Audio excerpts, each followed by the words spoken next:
puissants grâce aux richesses combien énormes que regorge cette partie de la planète. Un sous-continent. Mais tout en étant puissant, nous nous posons la question de savoir comment arrivait-on à vivre avec ses voisins? Quel genre de rapport entretenait-il avec ses voisins? Autrement dit, comment cet État arrivait-il à gérer ses frontières? Et c'était sous le roi Léopold II. Nous avons dit que Léopold II était devenu très puissant financièrement, jusqu'à avoir un domaine, il en a fait de la fortune. Professeur Kaloubi, vous nous dites que Léopold II était devenu très fort financièrement. Il avait de l'assise matérielle. Mais comment a-t-il connu la banqueroute?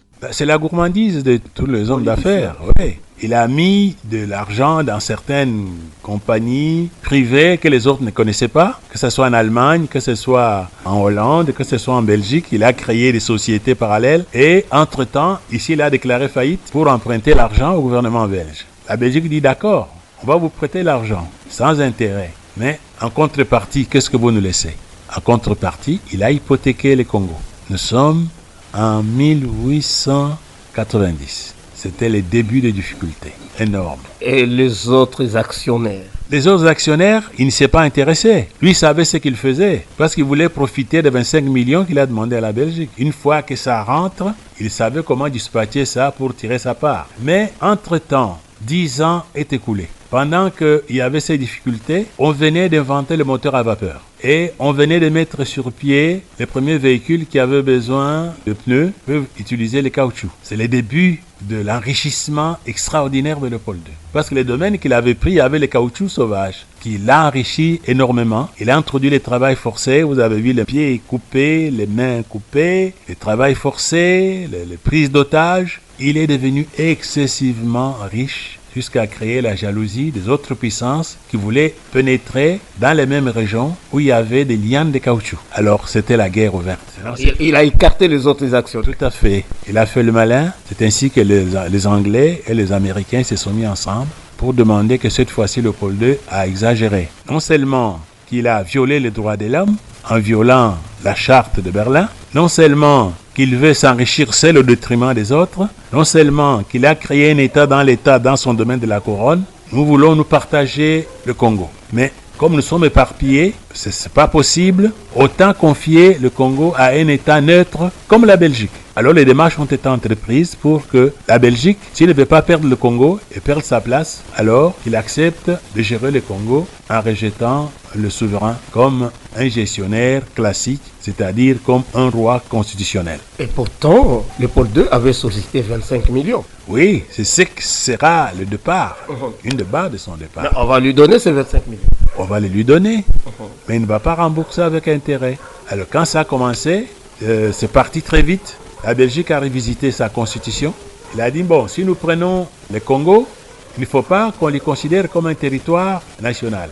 Ils ont commencé par amender l'article 1er de la constitution belge pour dire que tous les territoires que nous aurons en dehors du territoire métropolitain seront appelés soit colonies, soit mandats, soit protectorats. Nous sommes en 1893. C'est à partir de ce moment-là que tout est parti. Et la différence entre colonie, mandat et quoi, c'est quoi? Colonie, mandat et protectorat. Et la différence, c'est quoi? La différence est là. Au protectorat, vous avez protégé sur le plan international. Il y a autant d'États qui peuvent protéger tel. Colonie, c'est la gestion classique d'un territoire qui passe sous le contrôle d'une puissance. Maintenant, un mandat, c'est un territoire qu'on arrache à une puissance. On les confie à la gestion collective de façon que le moment venu, ces gens accèdent à leur indépendance. Professeur, lorsqu'on est passé de l'État indépendant du Congo au Congo belge, est-ce que ce n'était pas une façon de perdre un peu de son autonomie? Parce que ce n'est plus un État indépendant, ça devient une colonie. Non, ce n'est pas encore tout à fait une colonie. Ça, c'est les gesticulations internes. Léopold II qui est mal à l'aise parce qu'on vient de lui arracher le butin de force par la puissance. Il veut aussi se jouer d'eux en disant, bon d'accord, le gouvernement, vous faites un dossier que vous déposez au Parlement pour que les territoires qui restent soient gérés par un ministre. Et ce ministre, nous l'appellerons ministre des colonies. Ça, c'est le pôle 2 qui propose. Et comme ça, le ministre qui va gérer ces territoires, c'est le ministre des colonies. Or, l'État indépendant du Congo n'est pas une colonie. C'est un État indépendant. C'est ainsi que le Parlement va rejeter l'idée des colonies. Il va appeler ces territoires Congo belge, Congo et Belgique. Ok. Des États unis. Donc, voilà. C'était pas une colonie. Non, pas une colonie classique. Et c'est ça qui perturbe un peu.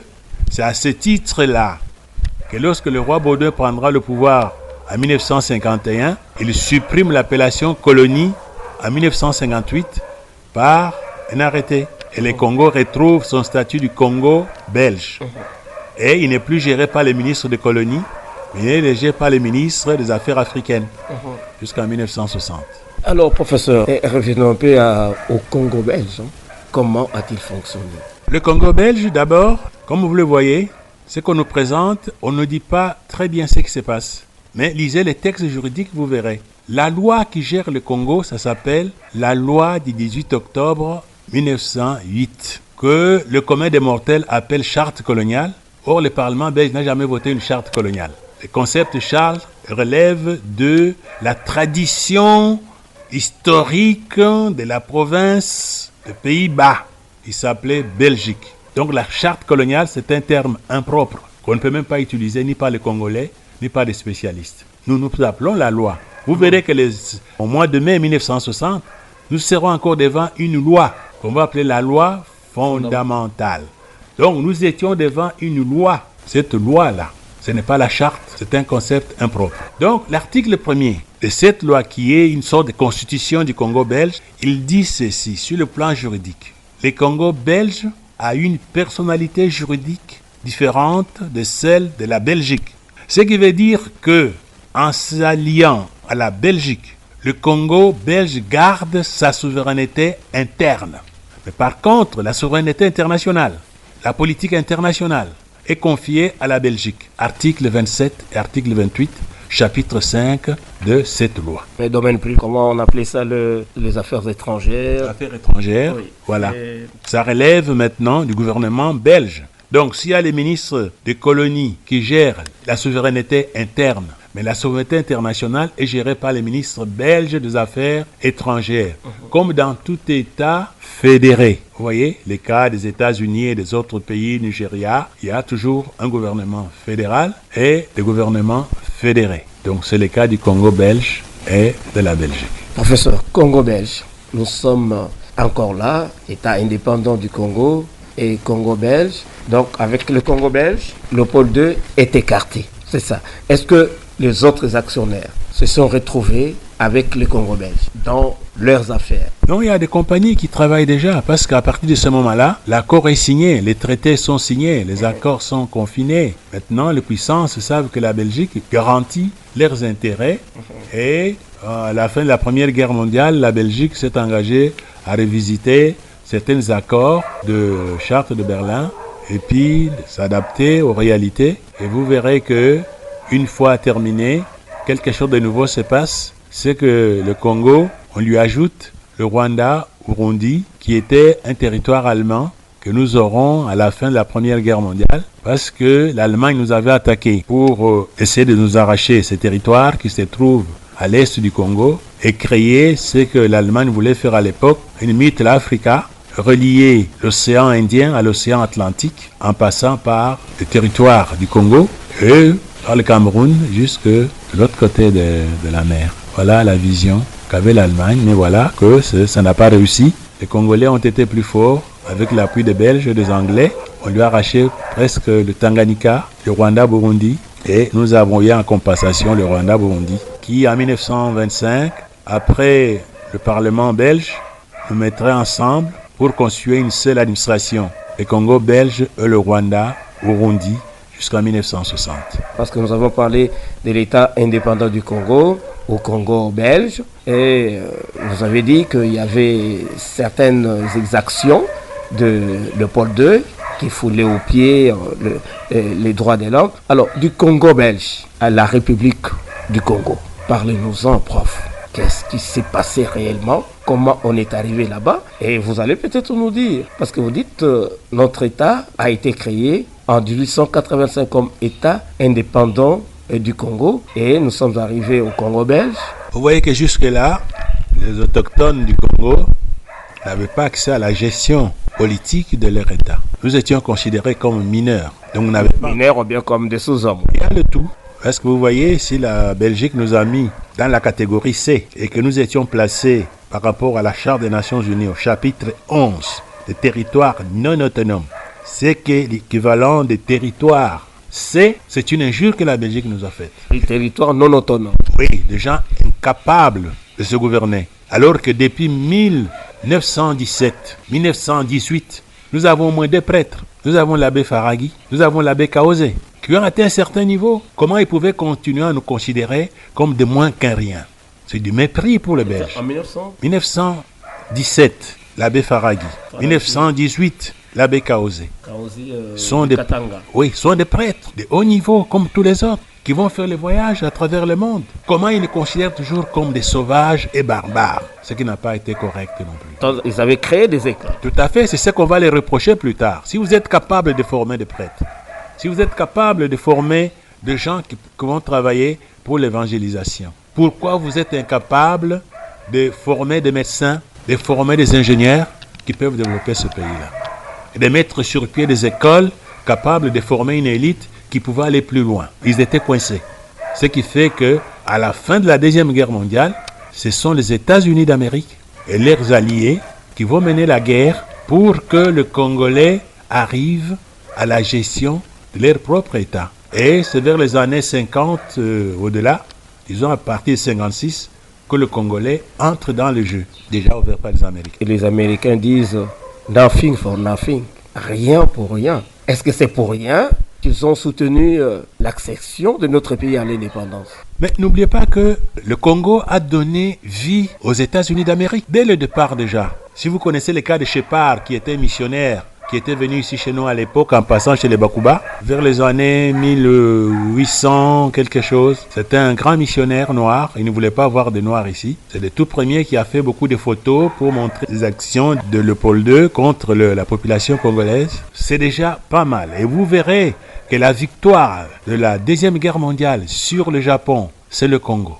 Et oui, c'est nous qui avons livré l'uranium qui a permis la victoire sur Hiroshima et Nagasaki. Et sans ça, l'Amérique n'était rien. C'est à partir de ce moment que nous avons signé beaucoup d'accords avec l'Angleterre pour fournir ce dont ils avaient besoin, avec les Américains pour les aider à remporter la victoire finale. Et en 1955, finalement, le dernier accord est signé avec le responsable de l'administration de l'Union minière du Haut-Katanga. Et ils ont dit ceci.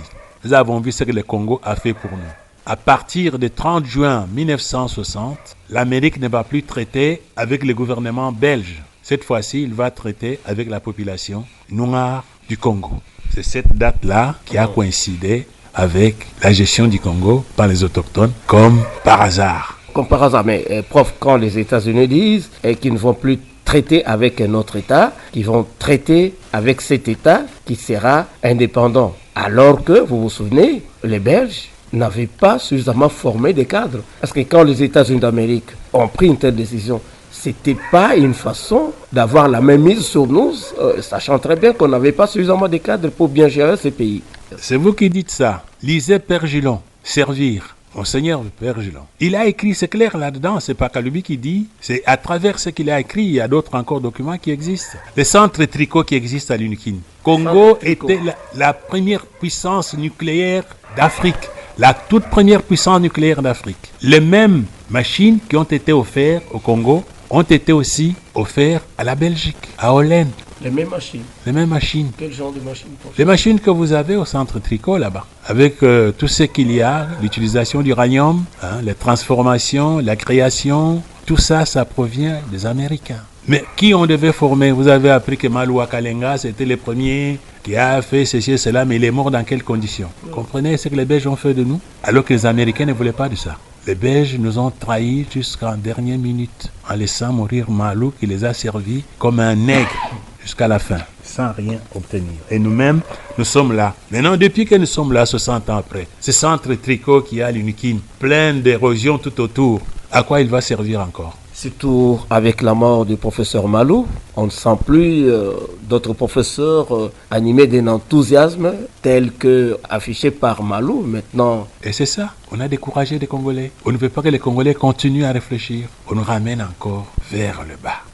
Et c'est ça, c'est que les Belges souhaitent. Et c'est que certains Congolais aussi souhaitent que nous soyons dans cet état pour que, profitant avec cette puissance-là, continuent aussi à exploiter les Congolais comme on nous exploite encore aujourd'hui avec un salaire de misère. Dans l'espoir qu'aujourd'hui, au fur et à mesure, et que les années s'égrènent, au fur et à mesure qu'on avance, et nous osons croire que la Belgique finira par se mettre en cause et soutenir les projets de développement de notre pays. Parce que quelque part, vous en tant qu'expert, on nous dit que Pointe-Noire, Niari nous appartenait. Comment?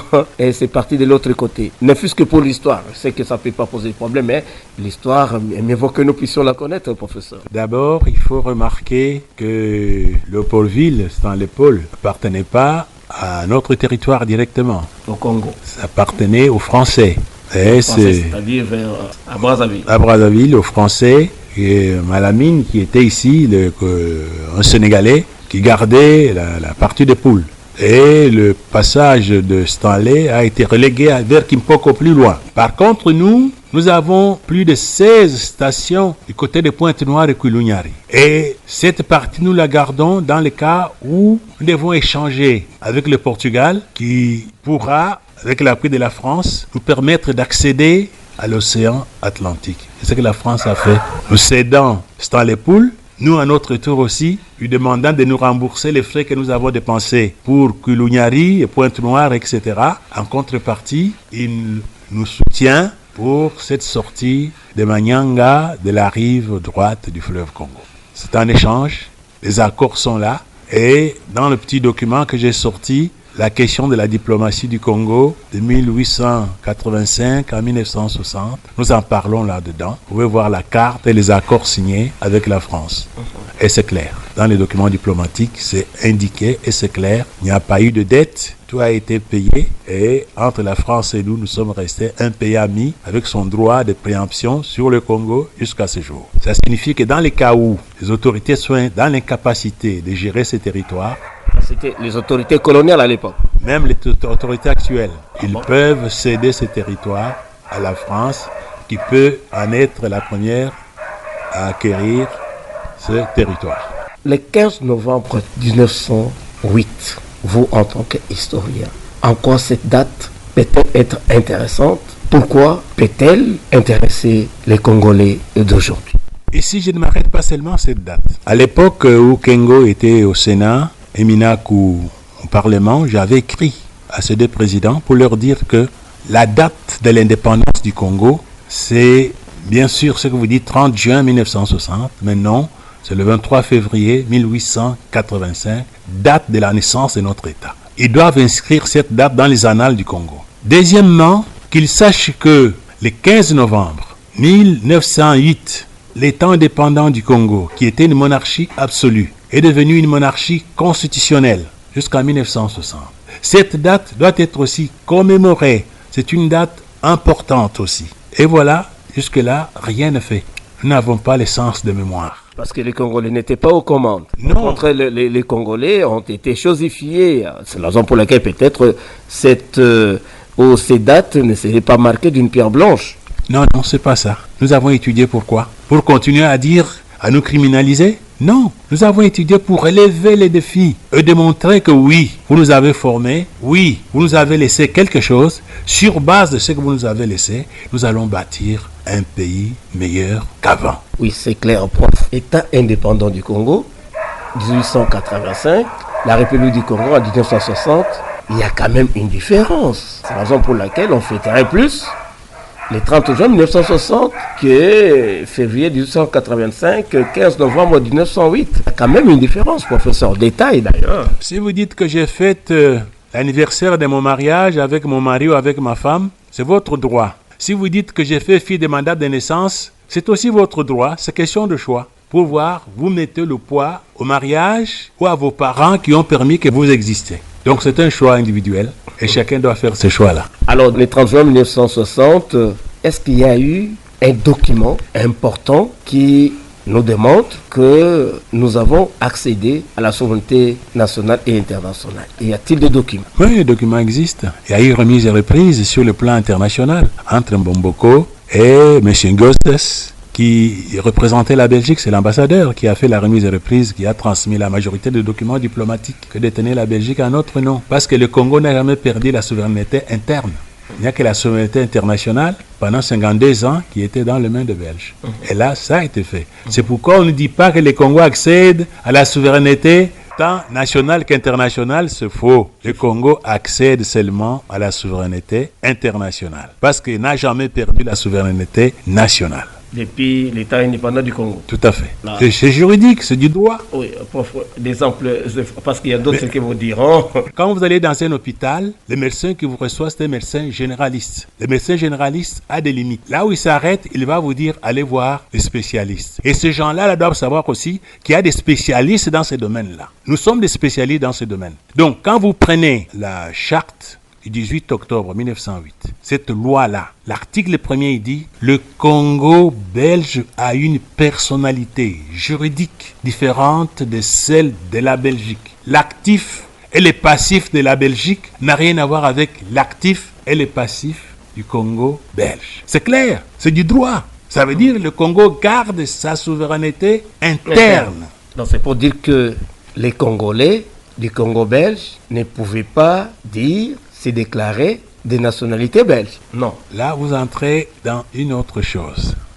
Là, c'est autre chose parce que on appelait des Congolais des sujets belges.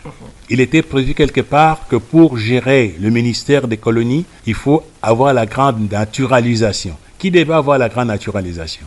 Parce que le Belge, il est belge. Ça veut dire quelqu'un d'autre, d'une autre nationalité. Les Congolais n'étaient même pas encore considérés comme citoyens. Les Congolais seront citoyens le 17 août 1959 par la signature par le roi Baudouin des textes qui accordent le droit politique aux Congolais. Donc c'est à partir de cette date-là en 1959 que les Congolais sont devenus citoyens. Et donc ils pouvaient jouer le rôle politique. Pas avant. Quelle date encore, prof? 17 août 1959. Celui qui doute peut voir dans Congo 1959, page 64. Vous trouverez ce texte du roi Baudouin qui a signé là-dedans. J'étais à l'UNIKIN, c'était la même chose. Le prof ignorait et je lui ai rappelé, vous prenez le Congo 59, page 64, le texte du roi Baudouin est là-dedans.